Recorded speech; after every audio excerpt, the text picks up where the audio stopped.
भारत माता की, भारत माता की।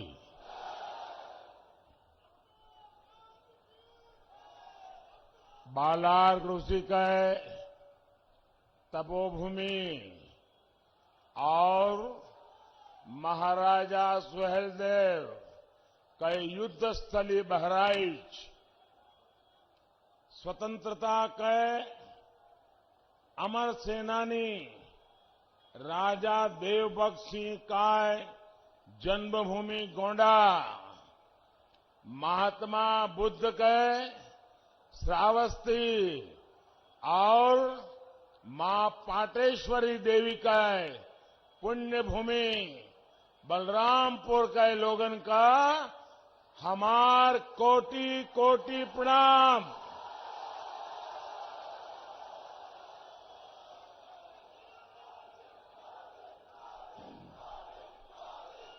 सबसे पहले तो मुझे पहुंचने में विलंब हुआ, इसके लिए मैं आप सबकी क्षमा चाहता हूं कि मैं आज नॉर्थ ईस्ट में मणिपुर में था और मणिपुर से आते थोड़ा समय हो गया, तो इसलिए मैं आपकी क्षमा चाहता हूं। लेकिन ये जो दृश्य मैं देख रहा हूं, कहीं पैर रखने की भी जगह रखी है कि नहीं? और जितने लोग यहां हैं, मैं उधर बाहर देख रहा हूं, पता नहीं उनको सुनाई देता होगा नहीं देता होगा, इतनी बड़ी तादाद में लोग आज यहां दूसरे जिलों से भी एक तो यहां मौजूद है, बाकी लोग वर्चुअली और जिलों में भी इस कार्यक्रम में जुड़े हैं। मैं उन सबको भी यहां से प्रणाम करता हूं। आप जो इतनी बड़ी संख्या में हम सबको, भारतीय जनता पार्टी को आशीर्वाद देने आए हैं, उससे साफ है कि यूपी चुनाव में इस बार भी जीत का चौका लगने वाला है, चौका।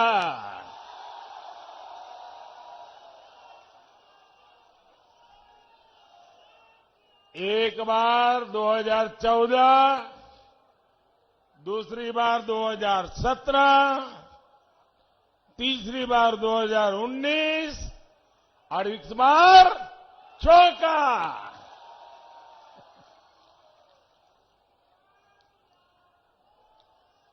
यूपी के लोग 22 में भी गौर परिवारवादियों को हराने के लिए फैसला कर चुके हैं। भाई और बहनों, हिंदुस्तान का कोना कोना शौर्य और पराक्रम की गाथाओं से भरा हुआ है। हमारी मिट्टी ही हमारे मिजाज को तय कर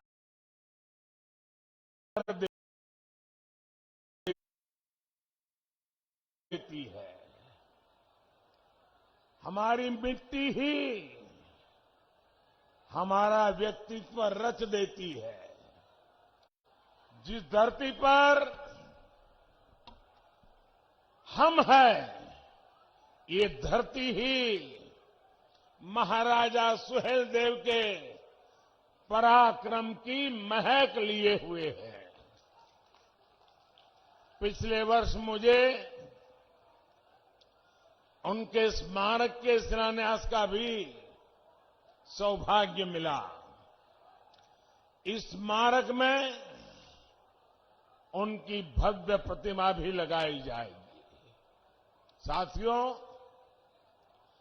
आप देख रहे हैं इस समय दुनिया में कितनी उथल पुथल मची हुई है। जब चारों तरफ उथल पुथल मची हो, चारों तरफ कल क्या होगा, परसों क्या होगा, गिनतियां चलती हो, ऐसे में भारत को ताकतवर होना चाहिए कि नहीं होना चाहिए? भारत मजबूत होना चाहिए कि नहीं होना चाहिए? आज भारत का ताकतवर होना न सिर्फ भारत के लिए, पूरी मानवता के लिए बहुत जरूरी होता है। आज आपका एक एक वोट भारत को ताकतवर बनाएगा।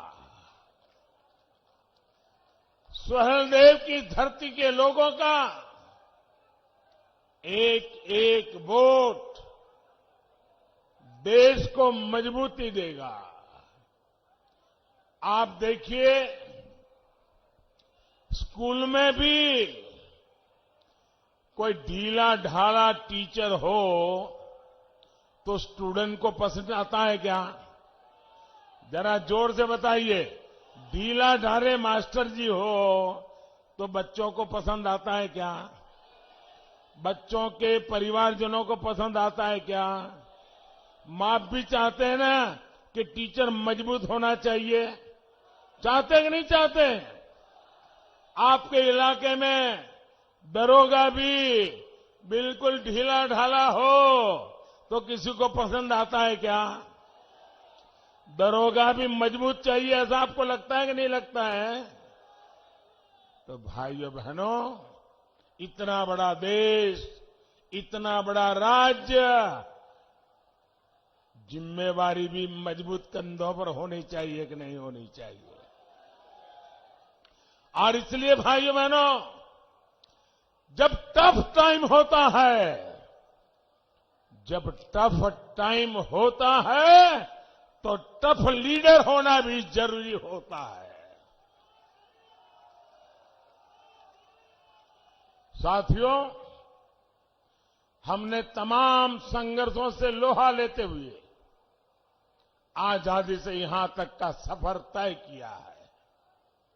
हर भारतीय का ध्येय एक विकसित, समृद्ध भारत है। इस समृद्ध भारत के लिए उत्तर प्रदेश का समृद्ध होना, उत्तर प्रदेश का विकसित होना उतना ही जरूरी है। आज हम सभी आपके सामने इसी महायज्ञ के लिए आपका सहयोग मांगने आए हैं। उत्तर प्रदेश आज विकास के जिस रास्ते पर चल पड़ा है, उसमें डबल इंजन की सरकार उतनी ही जरूरी है। साथियों, मैंने 2014 से लेकर 2017 तक इन गौर परिवारवादियों का, उनका कामकाज, उनका कारोबार, उनके कारनामे बहुत करीब से देखे हैं। दुख होता है जब अपने स्वार्थ के लिए गौर परिवारवादियों की सरकारें जनता के हित को ही स्वाहा कर देती है। 2017 से पहले बस्ती, गोंडा, बहराइच, बलरामपुर के लोगों ने भी बहुत भेदभाव झेला। झेला था कि नहीं झेला था? आपके साथ भेदभाव होता था कि नहीं होता था?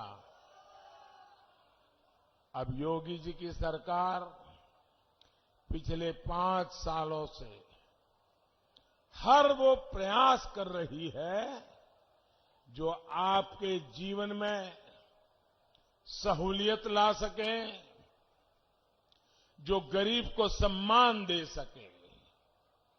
और निश्चित तौर पर इसमें बहुत बड़ी बाधा थी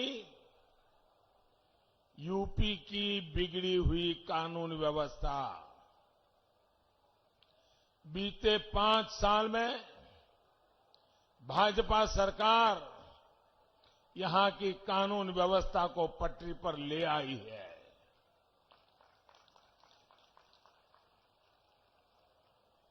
वो जो आपके हक की जमीन पर बैठे थे, वो जो आप पर भय बनाकर बैठे थे, वो जिनके डर से आप घरों से निकलने से बचते थे, जिनकी वजह से हमारी बहन बेटियां परेशान थी, वो सब आज काबू में है। लेकिन अभी ये पूरी तरह न सुधरे हैं न समझे हैं। वो मौके की तलाश में है। अभी वो अंतिम सांस ले रहे हैं। अगर दोबारा इनको मौका मिल गया तो उनकी जान में जान आ जाएगी। आने देना है क्या? आने देना है क्या? भाइयों बहनों, ये जो समझ नहीं रहे हैं, अभी भी सुधरे नहीं है, अभी भी आखिरी सांस ले रहे हैं और बदले का भाव लेके बैठे हैं, उनको दोबारा खड़े नहीं होने देना है। साथियों, भाजपा सरकार के प्रयासों की वजह से अब उत्तर प्रदेश में डर का माहौल दूर हो रहा है। और डर उनको लग रहा है जो दशकों तक निर्दोषों को डराते रहते थे, वो आज डर के मारे कांप रहे हैं। आपके लिए आगे बढ़ने के रास्ते खुल रहे हैं, नए रास्ते बन रहे हैं। आप बच्चे को अच्छी शिक्षा देना चाहते हैं, इसलिए भाजपा सरकार स्कूलों की स्थिति सुधार रही है। आप अपने बच्चों को उच्च शिक्षा देना चाहते हैं, इसलिए भाजपा सरकार हर जिले में मेडिकल कॉलेज खोल रही है, नए इंजीनियरिंग संस्थान बना रही है, आईटीआई पॉलिटेक्निक में सीटें बढ़ा रही है।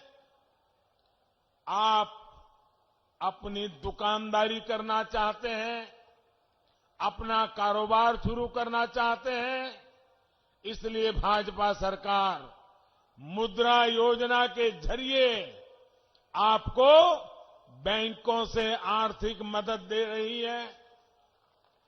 स्टार्टअप योजना के जरिए आपको पैसा दे रही है।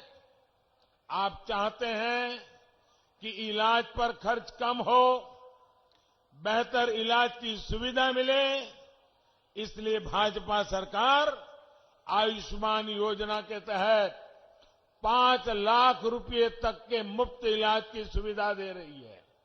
गांव देहात में भी हेल्थ और वेलनेस सेंटर, प्रधानमंत्री सुरक्षा बीमा योजना शुरू की थी। और हमने प्रीमियम कितना रखा था? एक योजना के लिए सिर्फ 90 पैसे, यानी एक चाय की कीमत से भी बहुत कम, एक कप चाय से भी कम कीमत में रोज का 90 पैसा आपका बीमा उतारना। और दूसरी योजना के लिए हमने इन्हें कहा कितना था? 1 महीने का 1 रुपया। एक महीने का 1 रुपया। इन योजनाओं के माध्यम से हमने गरीब को 2-2 लाख रुपए का सुरक्षा कवर दिया। 2-2 लाख रुपया।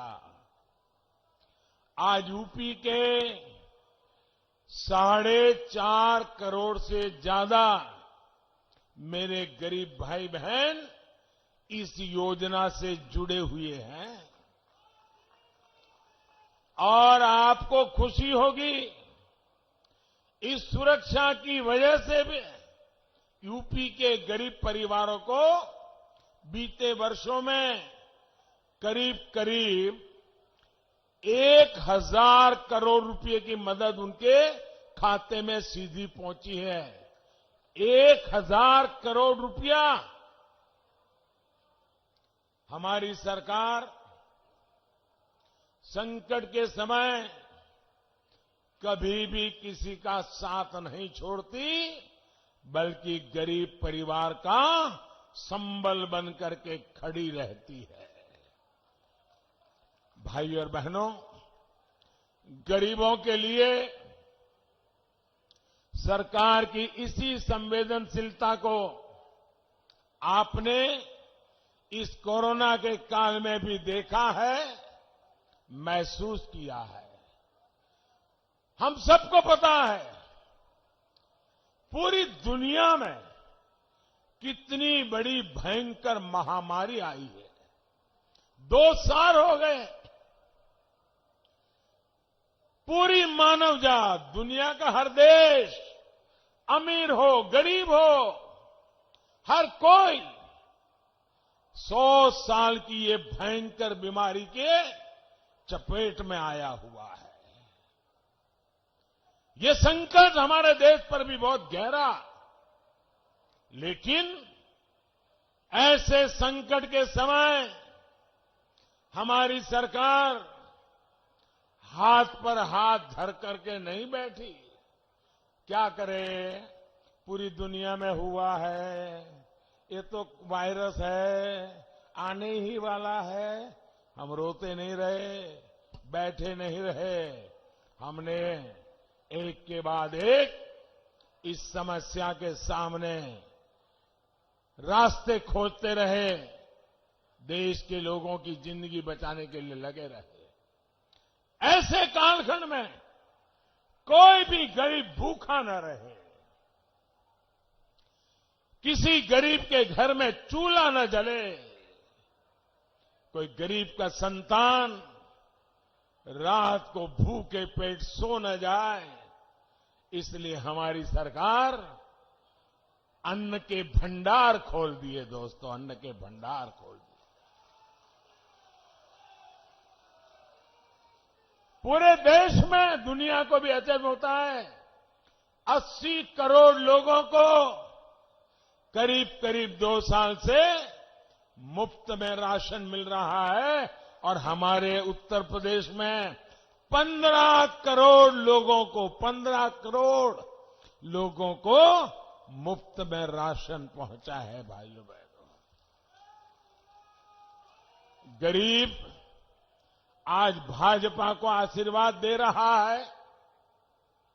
इसी संकट के समय हमारी सरकार ने इस बात पर जोर दिया कि कोई भी गरीब, हिंदुस्तान का कोई भी नागरिक, अमीर हो या गरीब हो, उच्च मध्यम वर्ग हो या निम्न मध्यम वर्ग हो, शहर में रहता हो या गांव में रहता हो, स्त्री हो या पुरुष हो, कोई भी वैक्सीन से छूट ना जाए।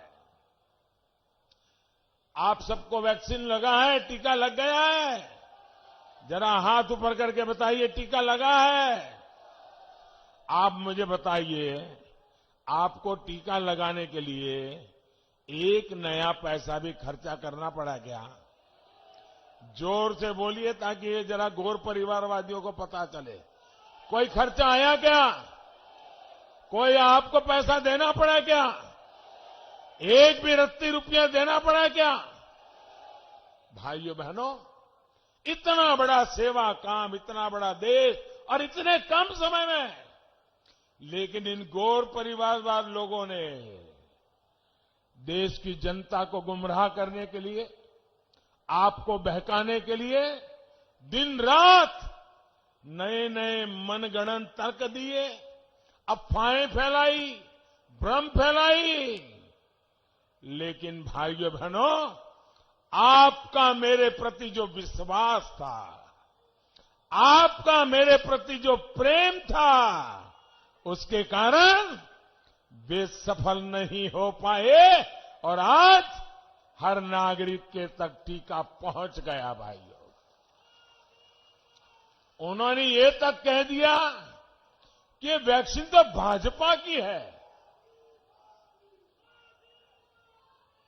इन लोगों ने आप लोगों को उकसाया, ये तो भाजपा की वैक्सीन है, ये भाजपा के रंग वाली वैक्सीन है, ये भाजपा के कमल वाली वैक्सीन है, इसलिए वैक्सीन मत लगाओ। आपने उनकी एक भी बात नहीं सुनी।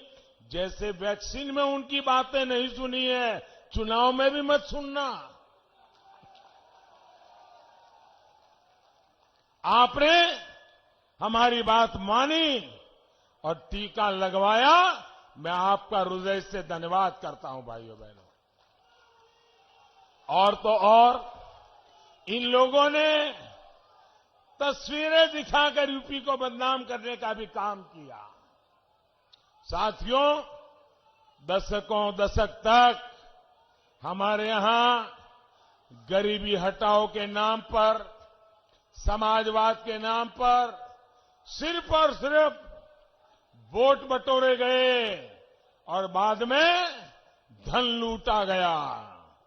लेकिन जो इतने वर्षों तक देश की सत्ता में रहे, यूपी में जिन्होंने हमसे पहले सरकार चलाई, उन्होंने गरीब को गरीबी से लड़ने के लिए न अस्त्र दिए, न शस्त्र दिए, न उनको कोई समर्थन दिया।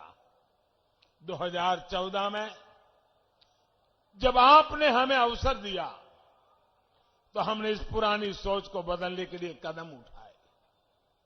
बैंकों के दरवाजे गरीब, दलित, पिछड़े, किसान, मजदूर, महिलाओं के लिए हमने खोलना, ऐसा ही एक बड़ा कदम था। गरीब कभी बैंक के दरवाजे तक नहीं जा सकता था। आजादी के इतने दशकों के बाद भी नहीं जा सकता था। हमने बैंक के दरवाजे गरीबों के लिए खोल दिए दोस्तों। वरना पहले ये माना जाता था कि जिसके पास पैसा होता है वही बैंक जाता है, गरीब के पास भी बैंक खाता हो। पहले की सरकारों ने इसकी जरूरत ही नहीं समझी।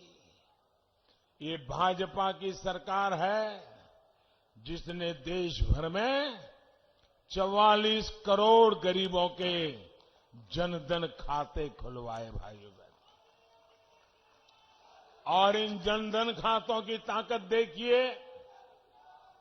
ये मेरा घोर विरोध करने वालों ने आंख बंद करके उस समय जनधन खाते का भी विरोध किया था, उसकी भी मजाक उड़ाई थी।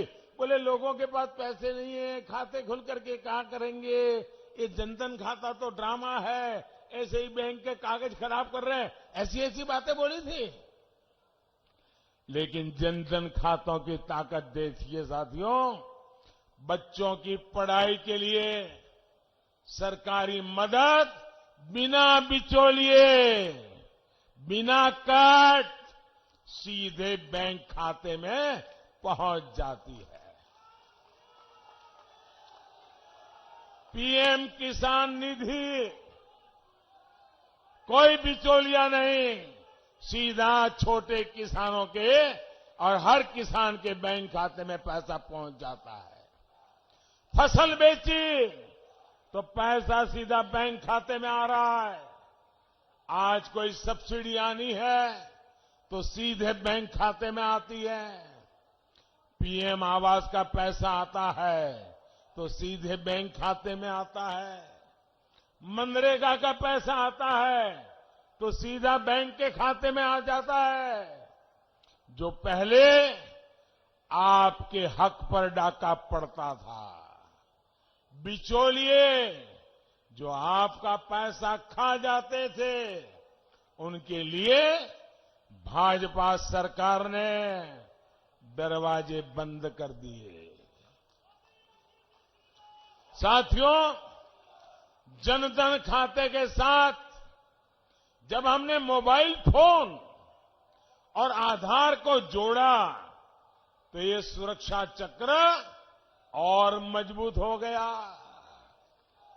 अब हमारे छोटे किसानों, पशुपालकों, मछली पालकों को भी जनधन खातों के कारण बैंकों से आसान ऋण मिलना संभव हो पाया है।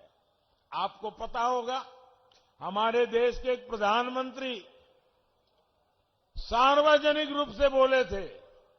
उन्होंने कहा था कि मैं दिल्ली से 1 रुपया भेजता हूं तो गरीब के घर 15 पैसा पहुंचता है। 1 रुपया भेजता हूं तो सिर्फ 15 पैसा पहुंचता है। तो ये 85 पैसे किसके जेब में जाते थे भाई? ये कौन मार लेता था? ये कौन मार लेता था पैसे?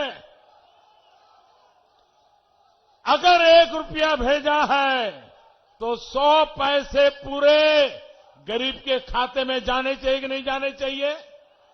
100 के 100 पैसे गरीब को मिलने चाहिए कि नहीं मिलने चाहिए?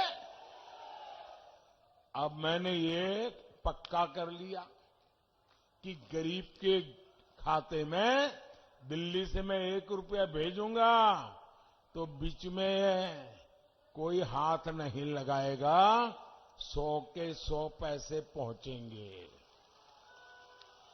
अब मुझे बताइए भैया, ये जिनकी दुकानें बंद हो गई, जिनको ये मलाई खाने को मिलता था, उनको मेरे पे गुस्सा आएगा कि नहीं आएगा? आएगा कि नहीं आएगा? वो मोदी को गाली देगा कि नहीं देगा? मोदी का बुरा बोलेगा कि नहीं बोलेगा? मोदी के पीछे पड़ जाएगा कि नहीं पड़ जाएगा? मोदी ने कोई गुनाह नहीं किया। गुनाह यही है कि मलाई खाने वालों की कटकी बंद कर दी है।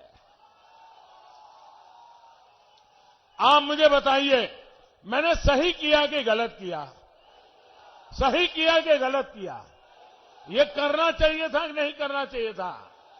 अगर मैंने सही किया तो आप मेरे साथ रहोगे? पूरी मुझे ताकत दोगे? आपकी जितनी ताकत मिलेगी उतने ही ताकतवर फैसले मैं करूंगा भाइयों बहनों। अब आप देखिए, हमने स्वनिधि योजना के माध्यम से रेहड़ी पटरी ठेले वालों को भी बैंकों से बिना गारंटी का लोन दिया जा रहा है। इस प्रकार के काम तभी होते हैं जब सही मायने में गरीब को सशक्त करने का इरादा मन में होता है। वरना दशकों से गौर परिवारवादी तो सिर्फ नारों से ही काम चला रहे थे। साथियों, आजकल ये लोग नौकरी को लेकर बड़े बड़े दावे कर रहे हैं। इनकी सच्चाई भी मैं आज आपको बताना चाहता हूं। यहां योगी जी ने 5 साल में करीब 5 लाख युवाओं को सरकारी नौकरी दी, जबकि योगी जी के आने से पहले 10 साल तक जो सरकारें चली, उन्होंने 10 साल में सिर्फ 2 लाख लोगों को ही काम दिया था, नौकरी दी थी भाइयों। 10 साल में 2 लाख और 5 साल में 10 लाख, 5 साल में 5 लाख लोगों को नौकरी दी भैया, भाइयों बहनों। और तब कारोबार क्या था? किसी की सिफारिश लगानी पड़ती थी, किसी नेताजी का कुर्ता पकड़ के चलना पड़ता था। गरीब मां को अपनी जमीन गिरवी रख करके करप्शन के पैसे देने पड़ते थे, तब जाकर के मुश्किल से बेटे का इंटरव्यू निकालता था। भाइयों बहनों, गरीब को इतना नुकसान इन लोगों ने किया था। भाइयों बहनों, हमने वो स्थिति बदली है। क्या युवाओं के भविष्य से खिलवाड़ करने वाले ऐसे लोग, क्या हम उनको माफ कर सकते हैं? ऐसे लोगों को माफ कर सकते हैं? ग्रुप सी और ग्रुप डी की भर्तियों में हमने इंटरव्यू समाप्त करने का भी बहुत बड़ा निर्णय कर लिया और उसका लाभ भी ये सब कटकी कंपनी को दरवाजे दिखा दिए। भाइयों बहनों, दरवाजे दिखाइए और गरीब को अर्जी करने पर योग्यता के आधार पर घर पे ऑर्डर आ जाता है। भाइयों साथियों, आज ये परिवारवादी लोग किसानों की भी बातें करने लग गए हैं। उन्हें लेकर भी बड़े बड़े दावे किए जा रहे हैं, लेकिन बहराइच का किसान इनकी सच्चाई भी जानता है। ये वो लोग हैं जिन्होंने उत्तर प्रदेश में दर्जनों चीनी मिलें बंद करवा दी। करवा दी कि नहीं करवा दी? चीनी मिलों को ताले लगवाए कि नहीं लगवाए? ये वो लोग हैं जिन्होंने यूरिया और खाद के लिए किसानों पर डंडे चलवाए। ये वो लोग हैं जो किसान को गन्ने की पर्ची के लिए तरसा देते थे। पिछली सरकार के समय बहराइच के 75,000 किसानों को ही सरकारी खरीद का लाभ मिल पाया था, जबकि हमारी सरकार ने सिर्फ बहराइच में गेहूं और धान के करीब 2 लाख किसानों से सरकारी खरीद की। यूपी के किसानों को छुट्टा जानवरों से हो रही दिक्कतों को हम गंभीरता से ले रहे हैं।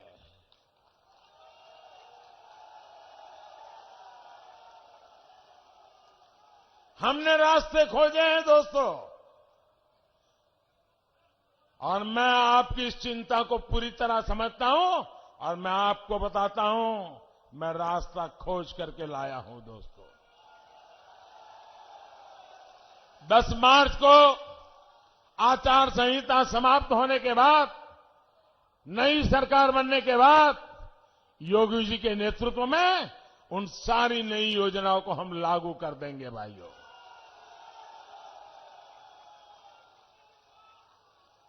इन लोगों का काम करने का तरीका क्या रहा है, इसका उदाहरण सरयू नहर राष्ट्रीय परियोजना भी है।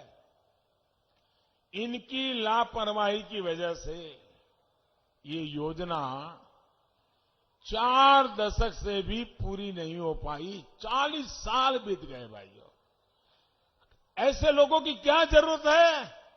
अरे आपके घर में काम करने वाला व्यक्ति अगर 2 घंटे तक काम करना पूरा है और 2 दिन तक नहीं करता है, तो उसको रखते हैं क्या? आप रखते हैं क्या? उसको कहते हैं बाबा जाओ, तुम नहीं कर सकते हो, क्या कहते हैं?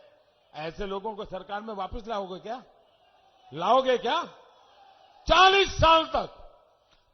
साल तक जो आपके लिए जीवन मरण का सवाल है, ऐसा पानी का काम लटकाए रखा। और देखिए बर्बाद कैसा किया रुपयों को।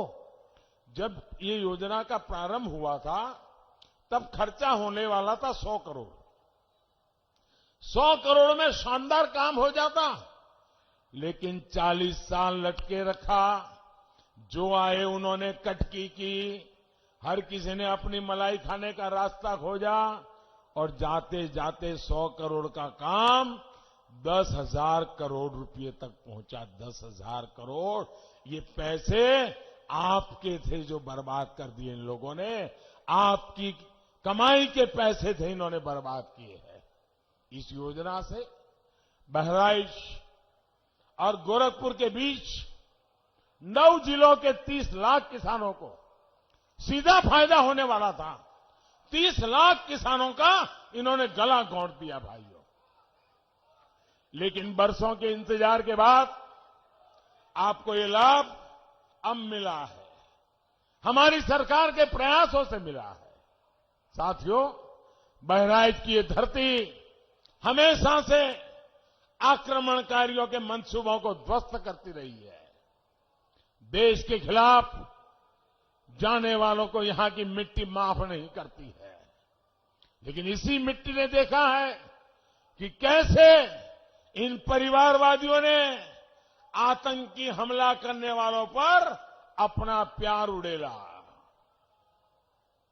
जिन लोगों पर यूपी में एक नहीं कई बम धमाकों का आरोप था, ये लोग उन आतंकवादियों को जेल से रिहा करने पर पक्का निर्णय करके बैठे थे, साजिश कर रहे थे।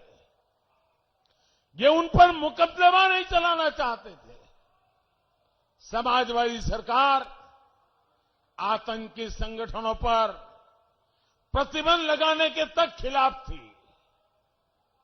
इसलिए मैं कहता हूं, जो लोग देश की नहीं सोच सकते, देश की सुरक्षा को ताक पर रखते हैं, वो यूपी का कभी भला नहीं कर सकते।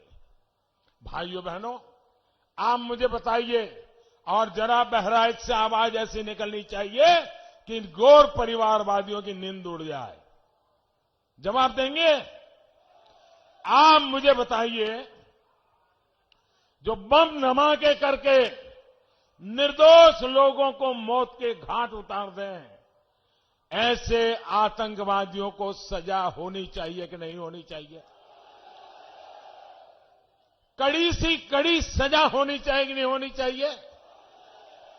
अगर फांसी का हुक्म होता है तो होना चाहिए कि नहीं होना चाहिए? अगर आतंकवादियों को फांसी होती है तो निर्दोष नागरिकों को उसका स्वागत करना चाहिए कि नहीं करना चाहिए? न्यायपालिका में विश्वास करना चाहिए कि नहीं करना चाहिए? आतंकवादियों के खिलाफ आवाज उठानी चाहिए कि नहीं होना चाहिए? अभी 2 दिन पहले अहमदाबाद के न्यायालय ने अनेक लोगों को फांसी की सजा सुनाई, जो आतंकवादी घटनाएं करके, बम धमाके करके निर्दोषों को मार दिया था। मुझे बताइए, ये न्यायालय ने सही काम किया कि नहीं किया? ऐसा काम होना चाहिए था कि नहीं होना चाहिए था? हमें न्यायालय का सम्मान करना चाहिए कि नहीं करना चाहिए? न्यायपालिका का सम्मान करना चाहिए कि नहीं करना चाहिए? लेकिन ये चुप बैठे हैं, चुप बैठे हैं, क्योंकि उनको मालूम है अब सारा खेल जनता के सामने खुल चुका है। कौन किसकी मदद कर रहा था, ये अब उत्तर प्रदेश का बच्चा बच्चा जान गया है। भाइयों,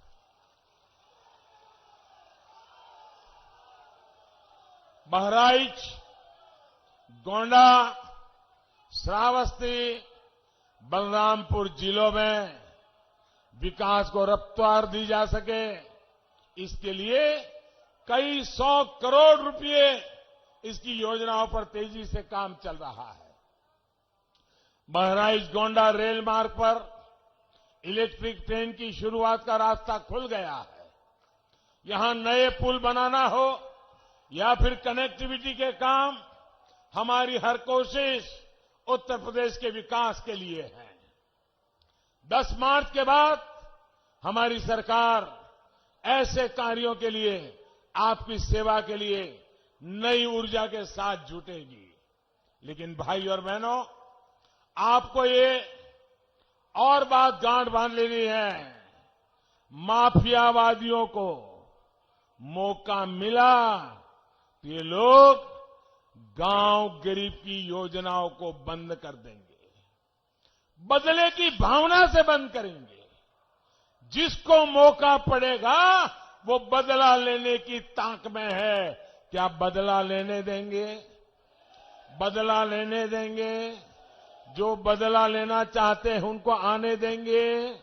ये बदला वालों को अवसर देंगे? भाइयों बहनों, कमीशन, क्राइम, कब्जेदारी, यही लोग फिर से मैदान में उतर आएंगे। इसलिए आपको ज्यादा से ज्यादा संख्या में भाजपा को वोट देना है। कमल के निशान पे बटन दबाना है। एक वोट भी छूटना नहीं चाहिए। आप मुझे बताइए, आज मैं हेलीकॉप्टर से देख रहा था, इतनी जबरदस्त भीड़, इतनी जबरदस्त भीड़, इतनी बड़ी तादाद में आप लोग आए हैं। आप थक गए होंगे। अब मन करता होगा मोदी जी आ गए, योगी जी आ गए, सभा शानदार हो गई, चलो अब सो जाते हैं। सो जाएंगे? नहीं सो जाएंगे ना, घर घर जाएंगे। ऐसे नहीं, जवाब पूरी ताकत से दो। घर घर जाएंगे, मतदाताओं को मिलेंगे, मेरी बात पहुंचाएंगे, मेरे प्रणाम उनको कहेंगे। मोदी जी आए थे, आपको नमस्ते बोला है, बता देंगे और बताएंगे मोदी जी ने आपसे कुछ मांगा है। आप उनको बताएंगे मोदी जी ने कहा है वोट डालना है, बताएंगे। कमल पे वोट डालने के लिए कहेंगे, ज्यादा से ज्यादा वोटिंग करवाएंगे। हर पोलिंग बूथ आगे निकल जाएगा, पहले से ज्यादा वोट करवाएंगे। पक्का? मैं आप पे भरोसा करूं? अरे मुझे विश्वास है दोस्तों, आपने जो सभा आज करके दिखाई है, आप इन सबको जिता करके लाएंगे, ये मुझे पूरा भरोसा है। भाइयों, मेरे साथ बोलिए, भारत माता की। दोनों मुट्ठी बंद करके पूरी ताकत से बोलिए, भारत माता की, भारत माता की। सभी उम्मीदवारों से मेरी प्रार्थना है, आगे आ जाए, योगी जी भी आगे आ जाए।